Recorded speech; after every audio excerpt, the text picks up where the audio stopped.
The invitation arrived on a Wednesday afternoon. I was working from home, reviewing contracts for a client, when the mail carrier dropped off the afternoon delivery. Among the bills and catalogs was a cream-colored envelope addressed to Ms. Catherine Hayes. My maiden name, not the name I'd used for the past 4 years. Catherine Hayes Morgan. That was my name now. Had been since I married Sophie. But my family still addressed everything to Catherine Hayes. As if refusing to acknowledge her last name would make my marriage less real. I opened the envelope. Inside was a formal invitation printed on expensive cardstock. Richard Hayes requests the pleasure of your company for his 65th birthday celebration. Saturday, November 4th, 7 p.m. Riverside Country Club. Below the printed text in my mother's precise handwriting. Catherine, please come alone. Your wife makes everyone uncomfortable. This is a family event. Mom. I read it 3 times. Come alone. Your wife makes everyone uncomfortable. I'd been married to Sophie for 4 years. Together for 7. And my family still called her your wife in that particular tone. Never Sophie. Never your spouse, or your partner. Always your wife, with the emphasis that made it sound like an accusation. I walked upstairs to Sophie's office. She was on a video call, probably with the board. She was always in meetings with someone. As the youngest board member of 3 major companies and the CEO of her own investment firm, she was constantly in demand. I waited until she finished, watching her through the glass door. Sophie Morgan was objectively stunning. Tall, elegant, brilliant.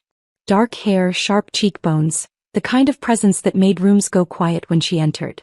She'd built a $200 million investment firm from scratch, sat on the boards of a hospital, a museum, and the largest country club in the state. She was successful, accomplished, respected by everyone who knew her. Everyone except my family. She ended the call and looked up, saw my face. What's wrong? I handed her the invitation. She read it. Her expression didn't change, but I saw her jaw tighten. Well, that's direct. I'm so sorry. Don't apologize for them, Kate. You didn't write this. I know, but... Are you going? Of course not. I already texted my mother. Said we wouldn't be attending. Sophie set the invitation down carefully. You said we. You could go without me. If you want to see your father on his birthday. I'm not going anywhere without you. Kate, I don't want to be the reason you're estranged from your family. You're not the reason. Their bigotry is the reason. Their inability to accept that I'm gay is the reason. Their refusal to treat my wife with basic respect is the reason. You're just the person I love who happens to be affected by their bullshit. She smiled, but it didn't reach her eyes. For years. You'd think they'd adjust. They'll never adjust. They're waiting for me to come to my senses.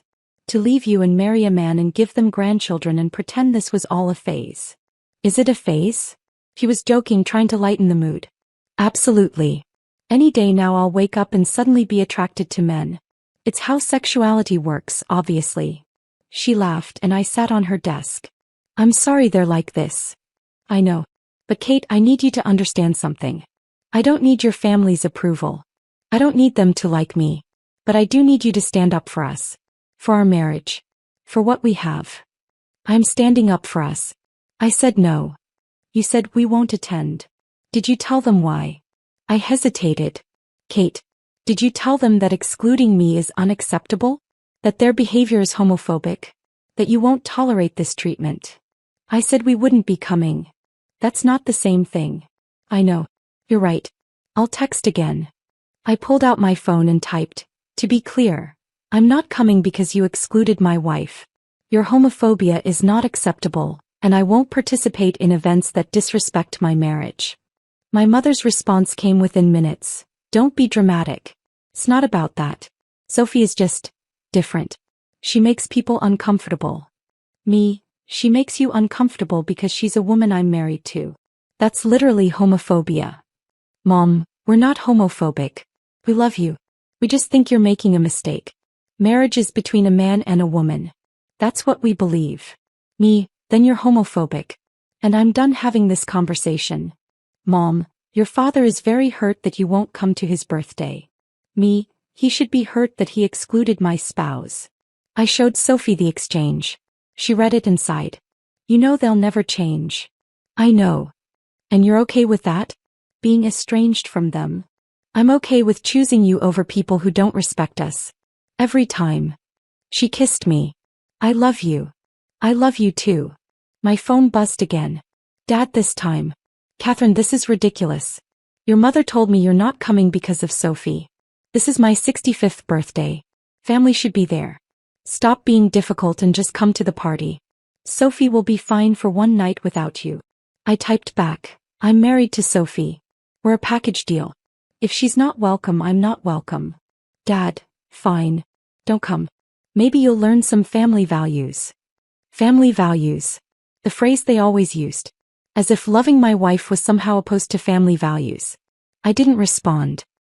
That evening, Sophie was quieter than usual. We cooked dinner together, our Wednesday night tradition, but she was distracted. What are you thinking about? I asked. Your father's party. I'm not going. We already decided. I know. But Kate, they're your family. And I don't want to be the reason you lose them. You're not. I am. If you were married to a man, you'd be going to this party. Your family would welcome you. You'd have a relationship with them. Because of me, you don't. Because of their homophobia, I don't. That's not the same thing. Isn't it? From their perspective, you chose me over them. I chose love and authenticity over bigotry and pretense. I'd make that choice 1,000 times.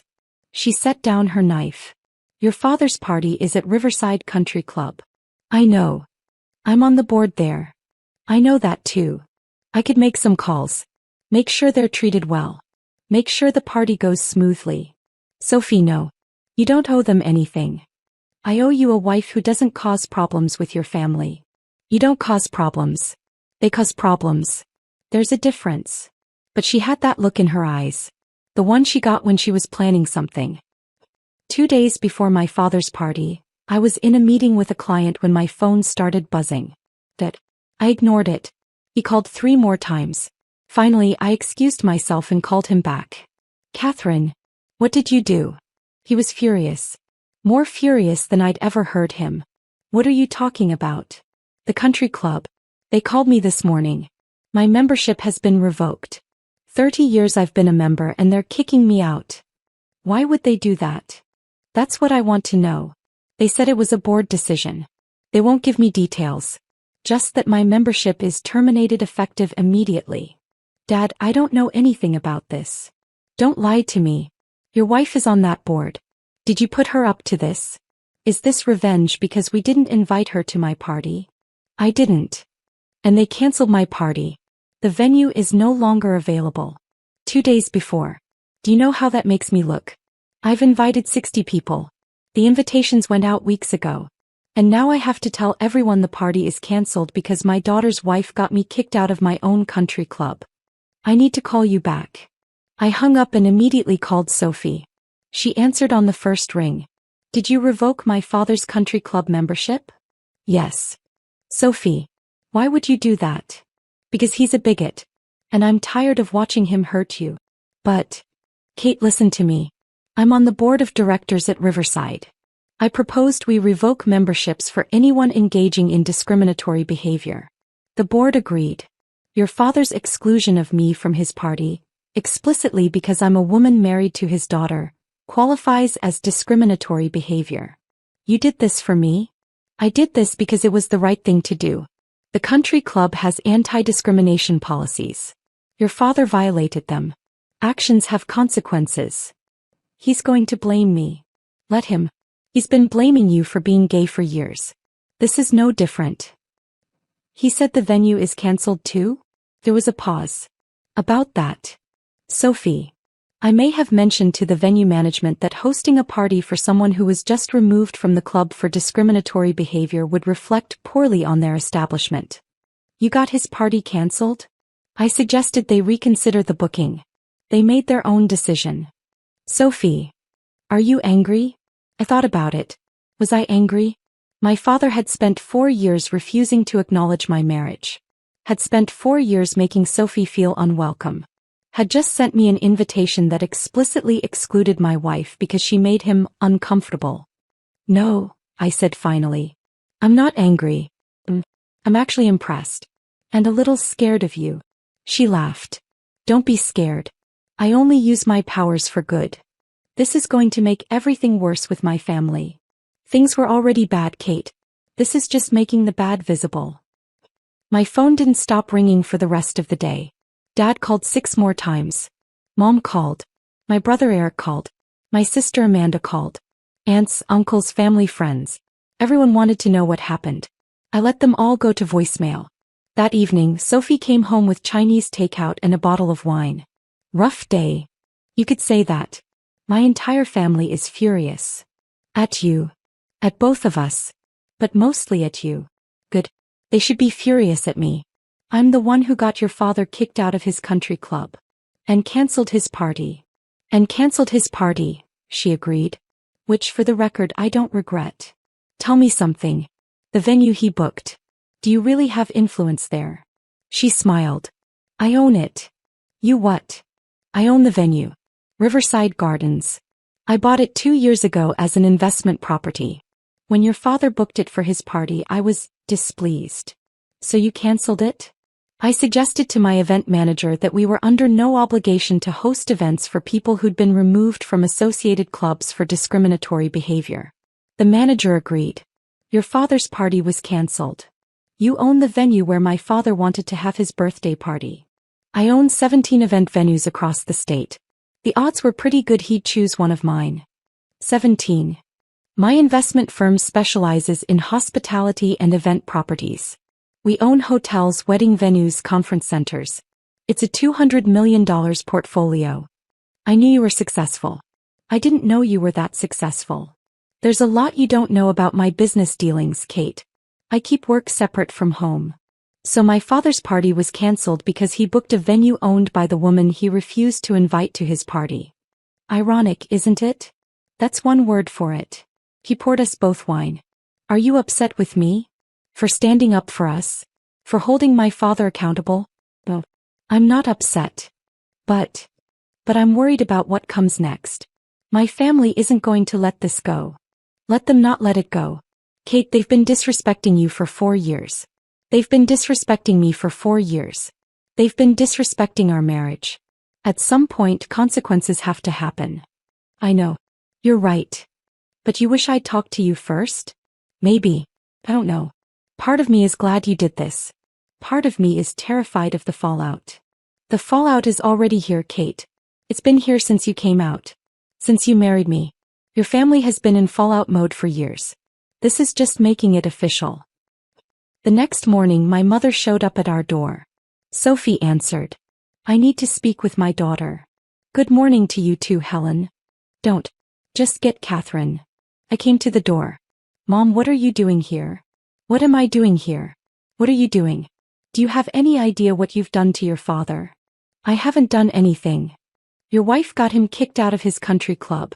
Cancelled his birthday party. Humiliated him in front of all his friends. My wife held him accountable for discriminating against her. Discriminating? We're not discriminating. We just don't agree with your lifestyle. Mom, I'm gay. That's not a lifestyle. And excluding my spouse from family events because you don't agree with my marriage is literally discrimination. We have a right to our beliefs. And Sophie has a right to enforce anti-discrimination policies at organizations she's on the board of. This is vindictive. This is cruel. Sophie stepped forward.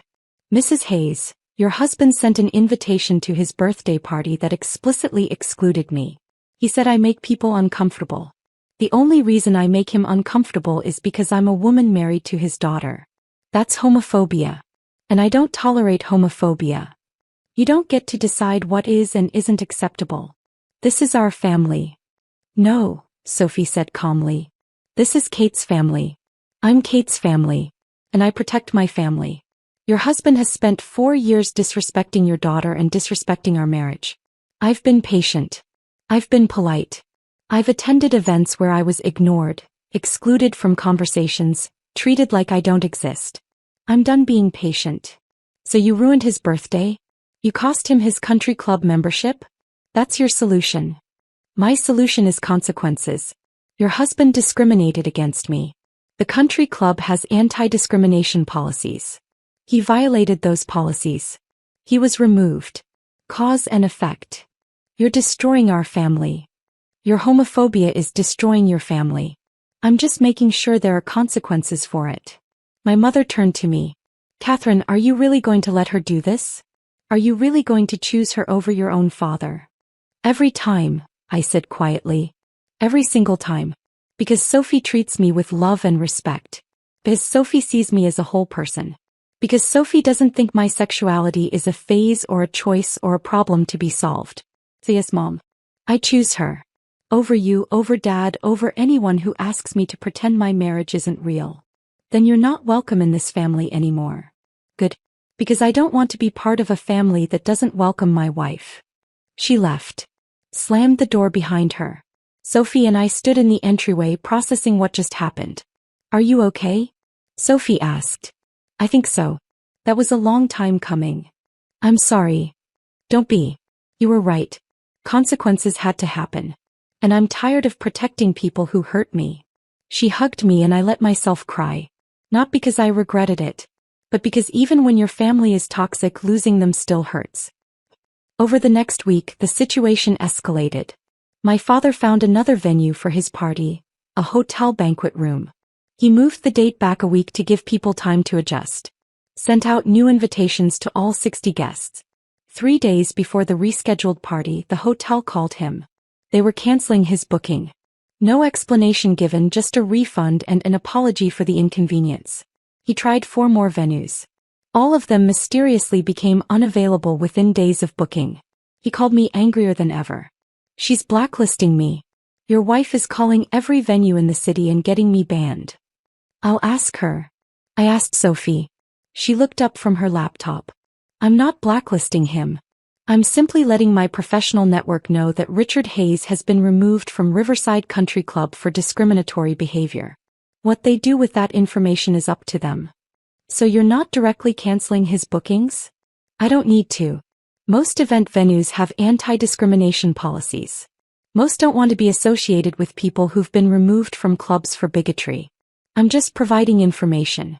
They're making their own decisions. That's still blacklisting. Is it? Or is it natural consequences? Your father's behavior has made him radioactive in the events industry. That's on him. He's never going to forgive us. Good. I don't want his forgiveness. I want him to understand that his homophobia has real consequences. That he can't treat you like this without repercussions. What if he never has a party? What if he can't find anywhere to celebrate his 65th birthday? Then he'll know what it feels like to be excluded. To be told he's not welcome. To have to watch other people celebrate while he's shut out. Sound familiar? It did sound familiar. It sounded like every family event for the past 4 years. Every Christmas where Sophie sat at the end of the table ignored. Every Thanksgiving where my parents introduced her as Catherine's friend. Every birthday and anniversary where we received separate invitations. You're right, I said. He deserves this. I'm not doing this to be cruel, Kate. I'm doing it because nothing else has worked. Patience didn't work. Politeness didn't work. Trying to win them over didn't work. The only thing left is consequences. 2 weeks later, my father finally found a venue willing to host his party. A small restaurant in a neighboring town. He'd had to scale back the guest list from 60 to 30. Half the people he'd invited had declined, not wanting to be associated with the drama. The party happened. I heard about it from my brother Eric, who called me the next day. It was awful, Kate. Dad was miserable the whole time. Half the people didn't show up. The venue was tiny and depressing. Mom cried in the bathroom. Uncle Bob made a speech about family values and everyone got uncomfortable. It was a disaster. I'm sorry to hear that. Are you? Because Sophie destroyed Dad's birthday. She destroyed his reputation. People are talking about him being kicked out of the country club. His business connections are treating him differently. This is affecting his whole life. Maybe he should have thought about that before he excluded my wife from his party. Kate. It was just one party. It wasn't just one party, Eric. It was 4 years of excluding her. 4 years of treating our marriage like it doesn't exist. 4 years of homophobia and disrespect. The party was just the final straw. So you're okay with what Sophie did? Getting him kicked out of his club? Blacklisting him from venues? Ruining his 65th birthday? Yes. I'm okay with it. Because for 4 years I tried the gentle approach. I tried to be understanding. I tried to give them time to adjust. And nothing changed. They kept hurting me. Kept disrespecting Sophie. So yes, I'm okay with consequences finally happening. You've changed, Kate. You used to care about family. I still care about family. That's why I'm protecting my wife. She's my family now. He hung up. 3 months later, things had settled into a new normal. I had no contact with my parents. My brother Eric occasionally texted trying to play mediator, but I'd asked him to stop. My sister Amanda had taken our parents' side completely and wouldn't speak to me. I was effectively cut off from my entire family. And I was okay. Sophie and I had dinner one night at her favorite restaurant. We were celebrating the anniversary of our first date, 7 years together. Any regrets? She asked. About what? About your family. About how everything went down. I thought about it. Really thought about it. Did I regret standing up for my marriage? Did I regret Sophie's actions? Did I regret the consequences that had fallen on my father? No, I said finally. No regrets. I wish they'd been different people. I wish they'd been capable of accepting me. But they weren't. And I'm not going to spend my life apologizing for being gay or for marrying the woman I love. Even if it means losing them? Even then. Because Sophie, what I'd lose if I chose them would be worse. I'd lose myself. I'd lose my integrity. I'd lose you. And you're worth more than a family who can't accept me for who I am. She reached across the table and took my hand. I love you. I love you too. And for the record, I don't regret it either. Getting your father kicked out of the club, canceling his party, all of it. He deserved consequences. And I'd do it again. I know. That's one of the things I love about you. You don't tolerate bullshit. Damn right I don't. We finished dinner and drove home. As we pulled into our driveway, I saw a car parked outside our house. My mother's car. Want me to handle this? Sophie asked. No. I'll talk to her. Mom got out of her car as we parked. She looked smaller than I remembered. Older. Tired. Catherine, can we talk? What do you want, Mom? I want to apologize. That surprised me. Apologize for what? For everything. For not accepting you. For excluding Sophie. For the invitation. For all of it. Sophie and I exchanged glances. Why now? I asked. Because I've had 3 months to think about what happened. About how we treated you. About what we lost. What you lost. What about what I lost? You're right. What you lost. Your family. Your father and I were so focused on our beliefs that we didn't see what we were doing to you. Your beliefs. You mean your homophobia? She flinched. Yes. Our homophobia. I've started seeing a therapist. Someone who specializes in helping parents of LGBTQ children. And she's helped me understand that our treatment of you was wrong. That our beliefs were hurting you. Are you still homophobic? I'm working on it. I'm trying to understand. I'm trying to change. But Catherine, I need you to know, I love you. I've always loved you. I just didn't know how to show it in a way that honored who you really are. I didn't know what to say. Sophie spoke up. Mrs. Hayes, I appreciate you coming here. I appreciate you apologizing. But Kate has been hurt deeply by your family. By your actions and your beliefs. An apology is a start, but it's not enough. I know. That's why I wanted to ask. Can we try? Can we start over? Can I get to know you, Sophie? Really know you? Can I try to be the mother Catherine deserves? That's up to Kate, Sophie said, looking at me. I looked at my mother. At the woman who'd raised me but couldn't accept me. Who'd loved me but couldn't see me. Who just apologized but might not really change. I need time, I said finally. I need to see if you're serious about changing. I need more than words. What do you need? I need you to go to therapy. Keep going. Work on your beliefs. Read books about LGBTQ people. Learn about our community. And then maybe in a few months we can talk again. A few months. Mom, you spent 4 years hurting me. I need more than one apology and a few weeks of therapy to trust you again. She nodded. Fair. That's fair. Can I ask one thing? What?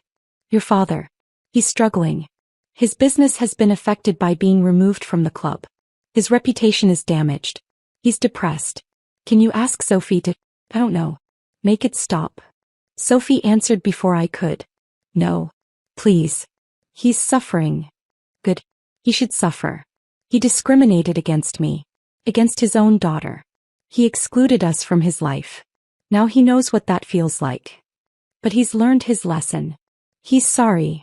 Then he can call Kate himself and apologize. But I'm not lifting the consequences. Your husband needs to understand that homophobia isn't free. That his beliefs hurt people. And that there are repercussions for that. You're so harsh. I'm fair. Your husband was harsh. I'm just holding him accountable. Mom looked at me. Catherine. She's my wife, Mom. I support her decisions. Even when those decisions hurt your father? Dad's hurt is self-inflicted. He chose bigotry over his daughter. Now he's living with that choice. Mom got back in her car. Before she drove away, she rolled down the window. I do love you, Catherine. And I will work on this. I will try to be better. I hope you do. But I'm not holding my breath. 6 months later, Dad called me. It was the first time I'd heard from him since the country club incident. Catherine. It's your father. I know. I'd like to talk. Face to face. Can you meet me for coffee? Why? Because I owe you an apology. A real one. Not over the phone. I met him at a coffee shop the next week. Sophie didn't come. I needed to do this alone. Dad looked older. Grayer. He'd lost weight. He looked, in a word, humbled. Thank you for meeting me. What did you want to say? I'm sorry. For the invitation. For excluding Sophie. For 4 years of making you feel like your marriage didn't matter. For being a terrible father. Okay. Your mother's been in therapy. She's been working on accepting you. And I've been watching her change. And I realized I needed to change too. So you're in therapy now? Yes. Same therapist. And Catherine, I need you to know I was wrong. About everything. About thinking your sexuality was a choice. About thinking your marriage was less valid than a heterosexual marriage. About treating Sophie like she didn't exist. I was wrong. Why did it take you this long to realize that? Because I was stubborn. And scared. And convinced that my beliefs were more important than my relationship with my daughter. And now I've lost my country club membership.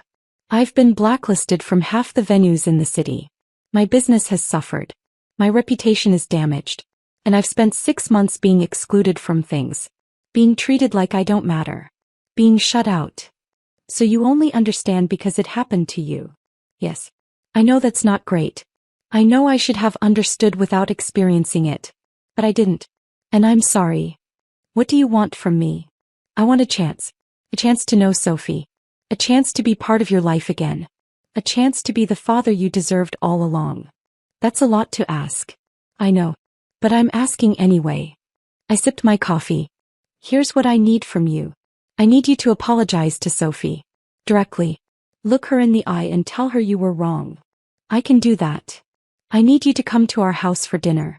And treat Sophie with respect. Ask her about her work. Her life. Her interests. Actually get to know her. I'd like that.